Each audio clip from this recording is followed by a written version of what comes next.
Chapter 2. Is matter around us pure? We have generally seen that the matter which is present in our surroundings is pure or impure. So here we need to analyze that what is exactly matter and which type of matter is present in our surroundings. So generally, as we have discussed earlier in the chapter 1, matter is anything that occupies space or has some volume. Now generally matter is of two types. The first one is pure substances and the second one is mixture. So let us understand more about both pure substances and mixture. Mixture. When two or more substances are mixed together randomly without any fixed ratio, then it is called mixture.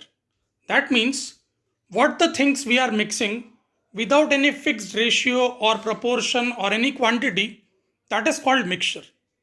Mixture is generally of two types: homogeneous mixture and heterogeneous mixture. The first type is homogeneous mixture. The type of mixture in which the components cannot be separated physically after mixing, it is called homogeneous mixture.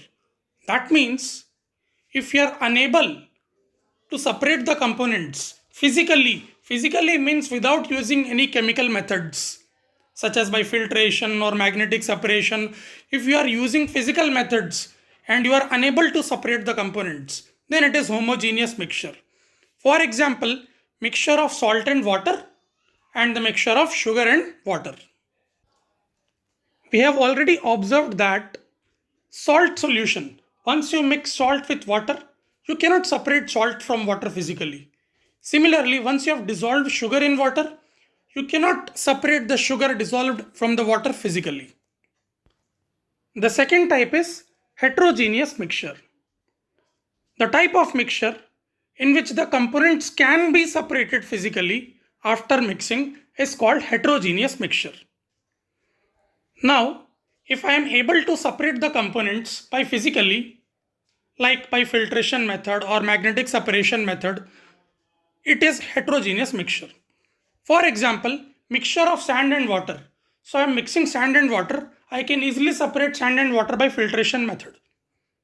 The second one is mixture of iron filings and sulfur. So if I am using small iron filings and mixing it with sulfur, I can easily separate iron filings and sulfur by magnetic separation. The next topic is solutions. The liquid mixture in which the minor component is uniformly distributed within the major component is called as solution.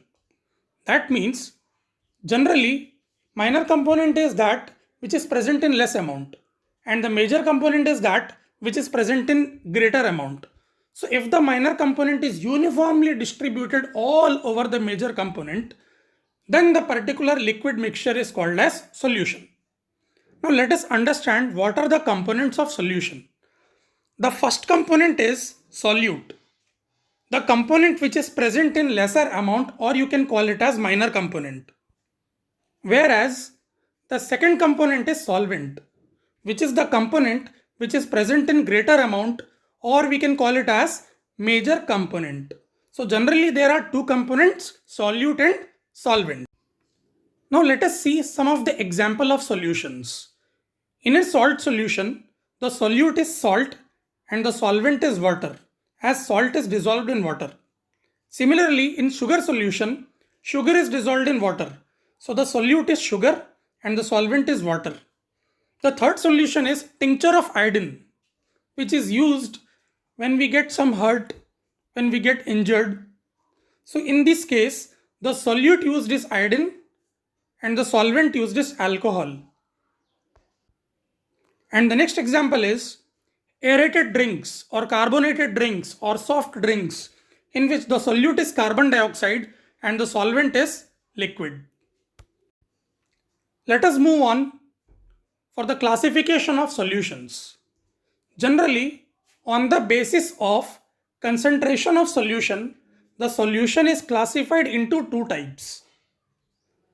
Concentration के basis पे अगर हम solution को classify करें, so there are generally two types. The first is concentrated solution and the second one is dilute solution. Let us understand in detail about concentrated and dilute solutions.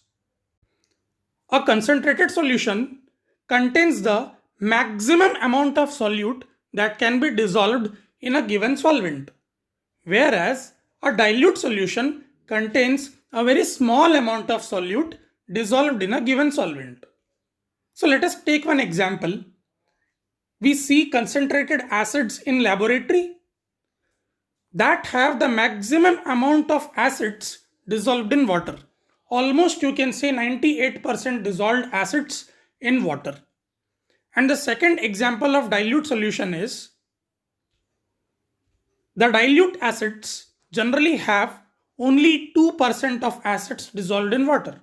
You might have seen dilute acids in lab which have only 2% of acids dissolved in water. So anything which contains maximum amount of solute dissolved is concentrated, and a very small amount of solute dissolved is considered as dilute solution. Solutions can also be classified on the basis of dissolution of salt in the solution. Generally, solute dissolves in the solution. But on this basis, that how much solute can be dissolved, it is classified into three types. The first type is saturated solution, the second type is unsaturated solution, and the third type is supersaturated solution. Let us understand what are these three types of solutions in detail. The type of solution in which the amount of solute dissolved is equal to the maximum amount of solute dissolved in the solution is generally called as saturated solution. That means the required amount of solute which is required in the solution, the amount of solute is equal to that of the solution. For example, we know that 1 spoon of sugar can be easily dissolved in 1 glass of milk. So it is equal to the required amount. So this is saturated solution. The second category is unsaturated solution. Now sometimes what happens, the solution in which the amount of solute dissolved is less than the maximum solute. So that kind of case in which the amount of solute is less than the maximum amount of solute dissolved, that is called as unsaturated solution. For example, we know that 1 spoon of sugar can be dissolved in a milk. But in case of 1 spoon, instead, if we are using half spoon of sugar dissolved in a glass of milk, then that is less than the amount of solute dissolved. So that is considered as unsaturated solution. The third category is supersaturated solutions. The solution in which the amount of solute dissolved is more than the maximum amount of solute dissolved. That is called as supersaturated solution. That means if we are mixing 3 spoons of sugar in 1 glass of milk, we know that only one spoon will be dissolved. Rest of the 2 extra spoons of sugar will be under the, it will be remaining. It will not be dissolved. So that means this solution is supersaturated, in which the amount of solute was more than the required amount. Moving on to the next topic, true solutions. Now let us know what is true solutions. Generally, true solutions are homogeneous mixture where the size of particles are less than 1 nanometer. The particles cannot be seen through naked eyes. They do not scatter a beam of light passing through it. Hence, they do not show Tyndall effect. These particles of true solutions cannot be separated through filtration. For example, salt solution. The next topic is colloidal solutions. Colloidal solutions generally looks homogeneous, but actually it's a heterogeneous mixture. The size of particles are greater than that of solutions, but still they are small. The particles cannot be seen through naked eyes. They can scatter a beam of light passing through it. hence they can show Tyndall effect. The particles cannot be separated through filtration, but they can be separated by centrifugation. For example, mixture of milk and water. The next topic is suspensions. Suspensions are completely heterogeneous mixture where the size of particles are bigger than that of solutions and colloidal solutions. The particles can be easily seen through naked eyes. They can scatter a beam of light passing through it, hence they shows Tyndall effect. They can be easily separated through filtration. For example, mixture of sand and water. Now let us see the comparison of true solutions, colloidals and suspensions. It is important topic in the perspective of class 9th exams. Let us understand the parameter. The first parameter is particle size. In the true solutions, the particle size is very small, whereas in the colloidal solutions, it is larger than the true solution, and in suspensions, the particles are bigger. Now, true solutions cannot be seen through naked eyes, whereas colloidal solutions also cannot be seen through naked eyes, whereas suspensions can be seen through naked eyes. The third one is Tyndall effect.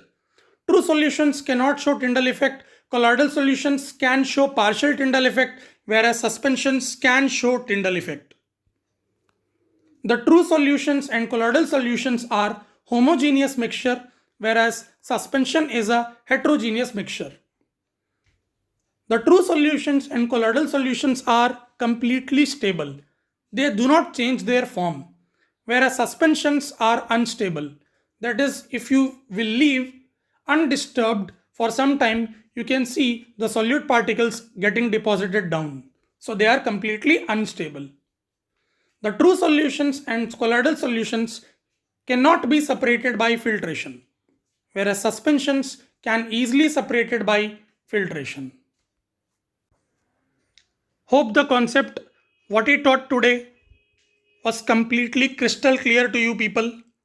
You can ask any doubts. Based on this, you will be given assignments to solve. So please look at the video one time or two times carefully and write down the notes. Okay? Thank you so much. From here, signing off, Vamshi sir. Thank you.